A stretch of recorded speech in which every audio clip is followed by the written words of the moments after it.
Baik, Bismillahirrahmanirrahim. Assalamualaikum warahmatullahi wabarakatuh. Perkenalkan kami dari kelompok 5 untuk presentasi kemuhammadiyahan yang diampu oleh Bapak Dr. Syahril. Kami dari kelas 21 AKPA.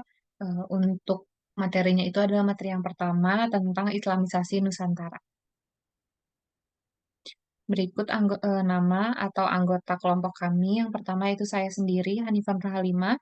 Yang kedua, Raihan Putri Almasah. Yang ketiga, Syifa Nur Aini. Dan yang keempat, Asfi Wali Purnama. Kemudian, berikut adalah materi yang pertama. Untuk slide yang pertama akan dibacakan oleh saya. Sejarah kedatangan penjajah bangsa Barat ke Indonesia.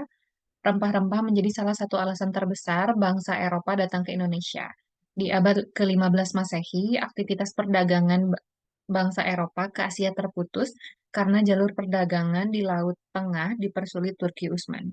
Sehingga bangsa Eropa berusaha mencari dan menemukan secara langsung wilayah penghasil rempah-rempah ke timur Asia.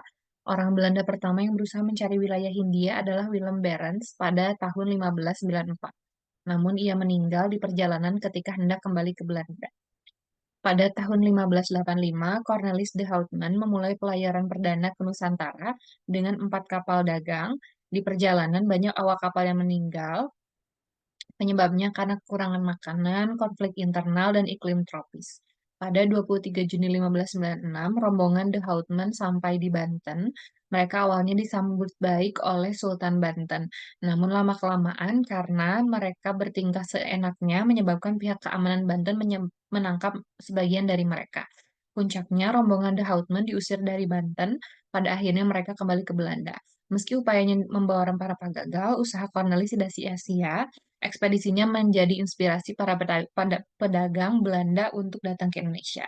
Jadi berikut adalah sejarah kedatangan penjajah bangsa Barat ke Indonesia, yaitu yang pertama diawali oleh Willem Barents yang berusaha mencari wilayah Hindia pada tahun 1594, namun ketika hendak kembali ke Belanda, ia meninggal. Kemudian dilanjutkan oleh Cornelis de Houtman. Ia mulai pelayarannya pada tahun 1585, itu berarti sebelum Willem Barents kembali ke Belanda. Namun kan tadi Willem Barents itu meninggal dan pada tahun 1585 Cornelis de Houtman memulai perjalanan pelayaran perdananya dengan 4 kapal dagang. Namun banyak awak kapal yang meninggal. Kemudian eh, ta- pada tahun 1596 rombongan de Houtman sampai di Banten. Namun karena tingkah mereka tidak yang menyebabkan pihak keamanan Banten menangkap sebagian mereka. Jadi mereka mungkin menyusahkan atau berlaku tidak baik selama di Banten, sehingga mereka diusir dari Banten karena meresahkan warga di sana, dan mereka kembali ke Belanda. Namun meskipun begitu, meskipun usahanya gagal untuk membawa rempah-rempah, usaha Cornelis, ekspedisinya tidak sia-sia karena menjadi inspirasi para pedagang Belanda untuk datang ke Indonesia yang kemudian menjadi penjajah. Dan selanjutnya, yaitu tujuan bangsa Barat datang ke Indonesia. Ada 3 alasan bangsa Eropa datang ke Indonesia yang dikenal dengan 3G atau 3G, yaitu yang pertama gold, yaitu memburu kekayaan dan keuntungan dengan mencari dan mengumpulkan emas, perak, dan bahan tambang, serta bahan-bahan lain yang sangat berharga. Yang kedua yaitu glory, atau memburu kejayaan, superioritas, dan kekuasaan. Dalam kaitan ini, mereka saling bersaing dan ingin berkuasa di dunia baru yang ditemukannya. Yang ketiga yaitu gospel, atau menjalankan tugas suci untuk menyebarkan agama. Bangsa Barat memiliki keinginan untuk menyebarluaskan atau mengajarkan agama Kristen ke bangsa-bangsa di Asia, Afrika, dan Amerika Selatan. Dan berikut adalah tujuan bangsa-bangsa Barat datang ke Indonesia, yaitu ada 3, yaitu mengenai gold, glory, dan juga gospel. Untuk yang selanjutnya akan dijelaskan oleh teman saya, Asfi. Kepadanya dipersilahkan. Reaksi kelompok Islam atas kedatangan penjajah. Pada tahun 1956, orang Belanda merupakan kapalnya di pelabuhan Banten yang dipimpin oleh Cornelis de Houtman dan D.C. Keyser. Meskipun kedatangan Cornelis D.C. Houtman tidak begitu disenangi dan ditolak di berbagai pelabuhan lain. Akhirnya ia kemudian ditangkap dan dibunuh di Aceh. Namun keberhasilan tersebut diperingati dengan Pestaria di negeri Belanda karena telah menemukan jalan ke Indonesia. Kehadiran bangsa Barat menimbulkan berbagai reaksi. Satu, serangan Adipati Unus terhadap Portugal di Malaka. Dua, Sultan Agung Trunojoyo. Tiga, Perang Padri. Empat, Perang Aceh dan sebagainya. Reaksi cukup keras tentunya dari kelompok Islam karena kedatangan bangsa Barat mengancam perkembangan Islam di Kepulauan Nusantara.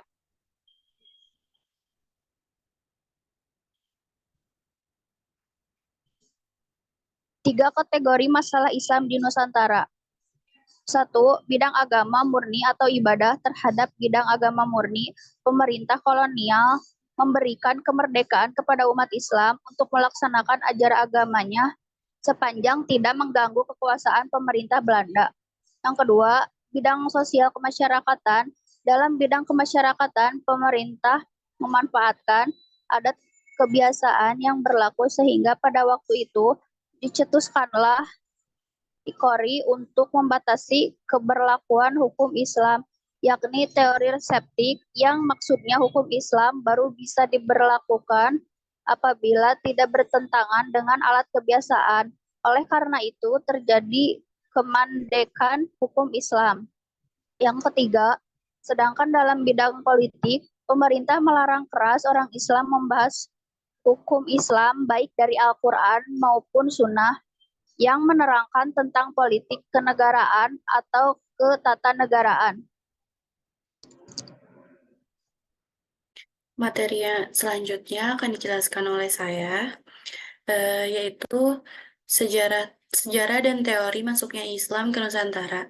Sejarah masuknya Islam ke Nusantara, Islam diperkirakan datang ke wilayah Indonesia pada abad ke-7 dan berkembang secara lebih masif pada abad ke-13 Masehi. Terkait kedatangan dan perkembangannya di Indonesia, proses Islamisasi berjalan dengan damai, walaupun terdapat penggunaan kekuatan oleh para penguasa Muslim di Indonesia saat itu. Namun, mereka biasa menerima Islam tanpa harus meninggalkan kepercayaan dan praktek keagamaan yang telah ada sebelumnya. Proses Islamisasi di Nusantara dapat dipahami dari berbagai pendapat yang secara sejarahnya dapat dijelaskan dalam beberapa teori.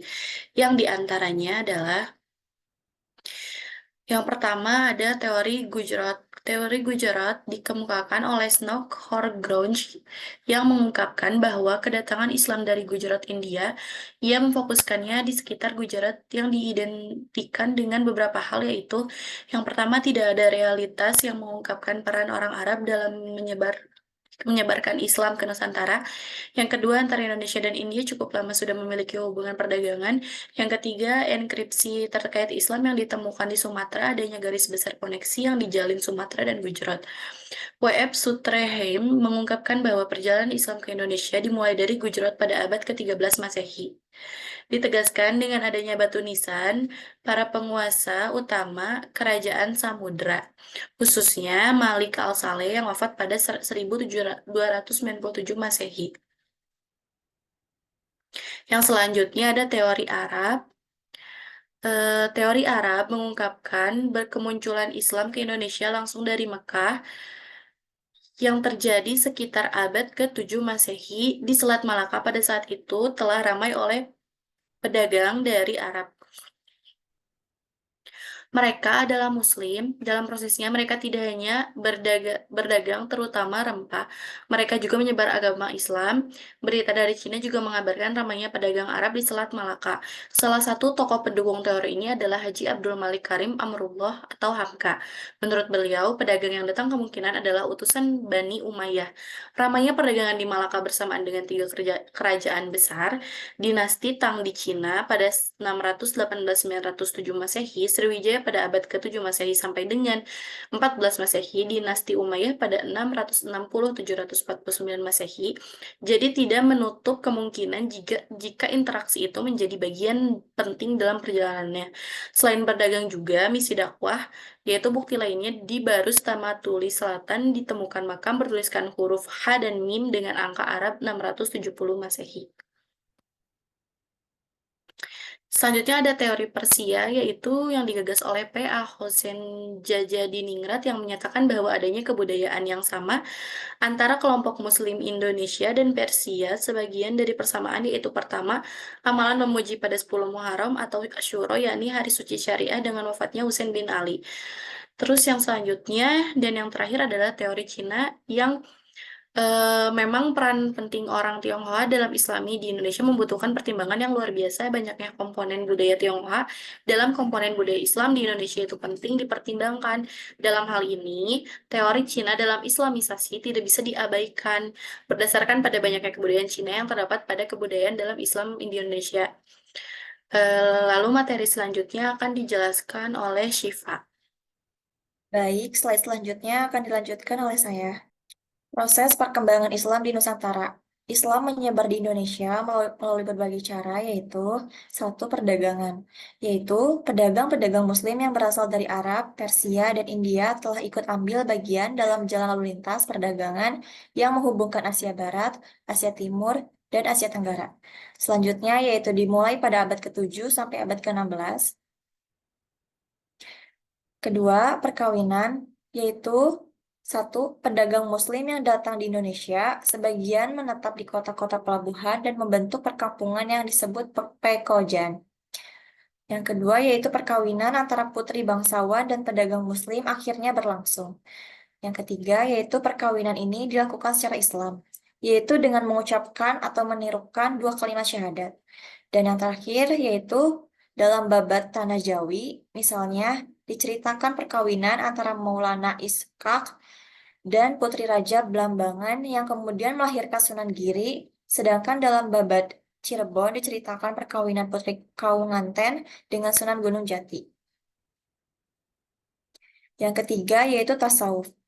Yang pertama yaitu tasawuf adalah ajaran ketuhanan yang telah bercampur dengan mistik dan hal-hal yang bersifat magis. Kedua, ahli-ahli tasawuf yang memberikan ajaran yang mengandung persamaan dalam alam pikiran, seperti mistik Indonesia sampai Hindu.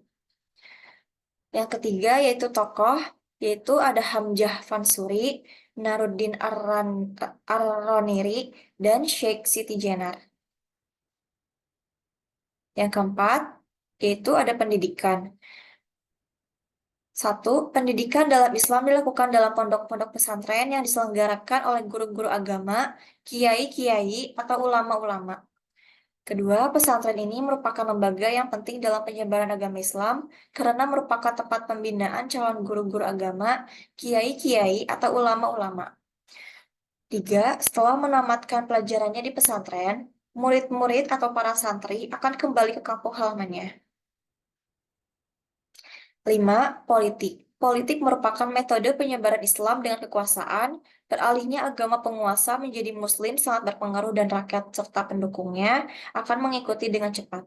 Berdasarkan pendapat para pakar sejarah menyatakan bahwa dalam penyebaran agama Islam di Indonesia tak terlepas dari banyaknya dukungan yang sangat kuat dari para penguasa.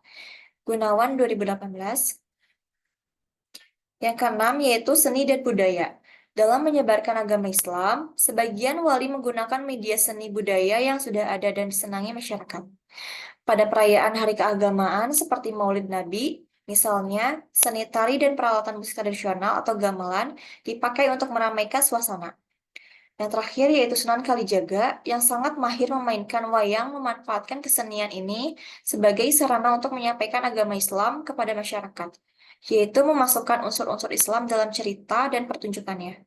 Senjata Puntadewa yang bernama Jimat Kalima Sada, misalnya, dihubungkan dengan dua kalimat syahadat yang berisi pengakuan terhadap Allah dan Nabi Muhammad. Masyarakat yang menyaksikan pertunjukan Sunan Kalijaga akhirnya mengenal agama Islam dan tertarik ingin menjadikan Islam sebagai agamanya. Dakwah, penyebaran Islam di Nusantara, terutama di Jawa, sangat berkaitan dengan pengaruh para wali yang kita kenal dengan sebutan wali sanga. Mereka inilah yang berperan paling besar dalam penyebaran agama Islam melalui metode dakwah. Corak Islam di Nusantara. Corak Islam di Nusantara dibagi menjadi 3 masa, yaitu 1. Masa Kesultanan, 2. Masa penjajahan, 3. Gerakan dan organisasi Islam. Baik, terima kasih. Sekian dari presentasi yang telah kami sampaikan. Kurang lebihnya mohon maaf. Wassalamualaikum warahmatullahi wabarakatuh.